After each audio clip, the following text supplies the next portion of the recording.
Hi, folks, and welcome to this recording. This is part two of the supply and demand chapter.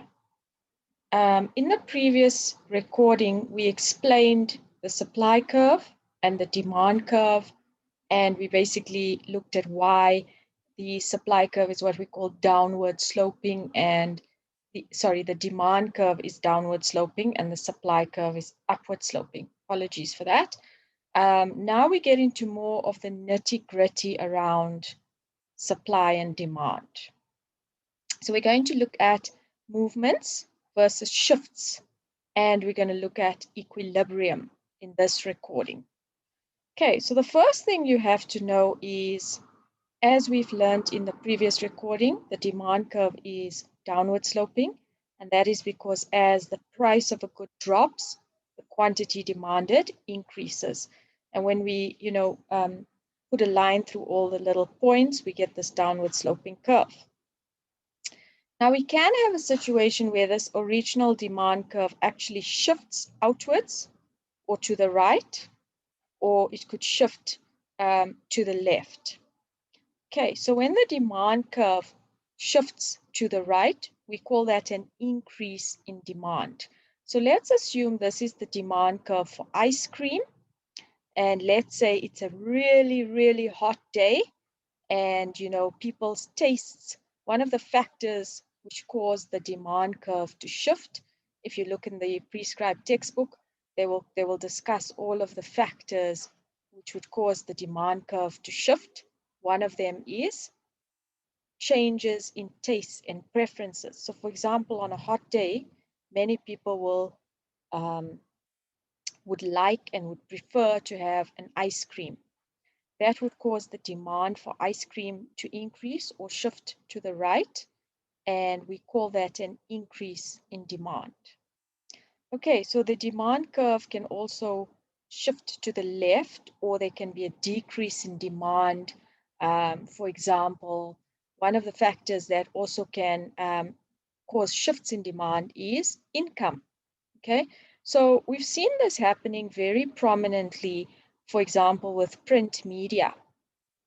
If that was the original demand curve, COVID came along, and print media had been struggling all along, but with the large number of job losses, company closures, cuts in salaries, the demand for print media declined, and we last year heard of Caxton Media stopping publishing some of their magazines. We heard of Associated Media closing down, etc. Okay, so the same thing can happen. Shifts can also happen in supply. The supply curve can shift to the right, and that will also be an increase, but in supply. And it can shift to the left, and that would be a decrease in supply. We will unpack a little bit more about that in the live Zoom session. I want to give you guys time to, go and look at it on your own first. Okay. Okay, so this is shifts, and on this side we talk about movements. So what we see happening here is we see a supply curve. So the upward sloping curve over here is a supply curve. Sorry about that. And what we see is the price increasing from P1 to P2. So there's a movement from this point, which may be Q1 to Q2. So as the price a supplier can charge increases from P1 to P2, the amount of quantity that they produce will increase. Okay, so that's a movement from this point to this point. Okay, so I want you to practice drawing shifts versus movements, and make sure you label your diagram. We will then discuss this in more depth during the live Zoom session. Okay, so now we're going to discuss another important concept that you have to understand for examination and assessment purposes. So here we have the demand curve as we've drawn it in the previous recording, and here we have the supply curve. And now what we're doing is we're simply putting them together on the same graph. So if you remember from way back in high school, a point where two graphs or two lines meet is called equilibrium. So at this point, the demand curve crosses the supply curve. We call that point equilibrium. Now, what does that actually mean in simple English? It means that at this point, the amount of coffee that Starbucks supplies is exactly equal to the amount of coffee that people want to buy. So that is equilibrium. Another word for it we could say is the market is in balance. There is nobody who wants coffee that is unable to get coffee, and there isn't, the supplier is not sitting with excess stock of coffee. Okay, so now I want you to think a little bit about what happens when we move away from equilibrium. So equilibrium, as I said before, the amount of coffee supplied is exactly equal to the amount people demand. Now, as soon as you move away from this magical point, you will have one of two conditions. Another word for excess supply is that there is too much supply of coffee. So the producers have produced too much and nobody wants to buy it. Or you can have a situation of excess demand, too much demand.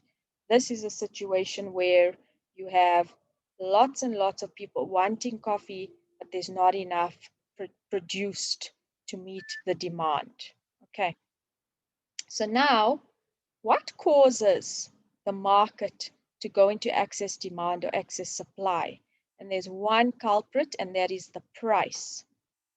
Okay, so the price of 3 Rand or $3 is what makes supply meet demand. As soon as the price goes above $3, what happens?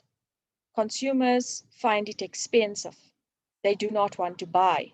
So the supplier sits with excess supply. At a price below 3, it's almost too cheap. Okay, so what happens is the consumer was willing to pay 3. If the price falls below, a consumer demands a lot more. They say, oh, it's cheap, I want to buy more. But the supplier at that cheaper price, remember the supplier responds to higher prices. He doesn't want to supply. And we end up with excess demand. Now, in a free market equilibrium where the government doesn't interfere in prices, etc., what will happen in the case of excess demand is that the high level of demand will force the price back up to equilibrium. Or in the case of excess supply, this will signal to the supplier the price is too high and they have to drop their price back to equilibrium and the excess supply will clear. Okay, so I've given you some activities to work through here to test and practice your knowledge. Once you are done with that, during the live Zoom session, we will discuss more applications of movements and shifts, and we will also discuss these activities. So please make sure you go through the work, you practice drawing the diagrams, because this will be a requirement in the closed book exam in the F2. So that's all for now. Chat to you soon.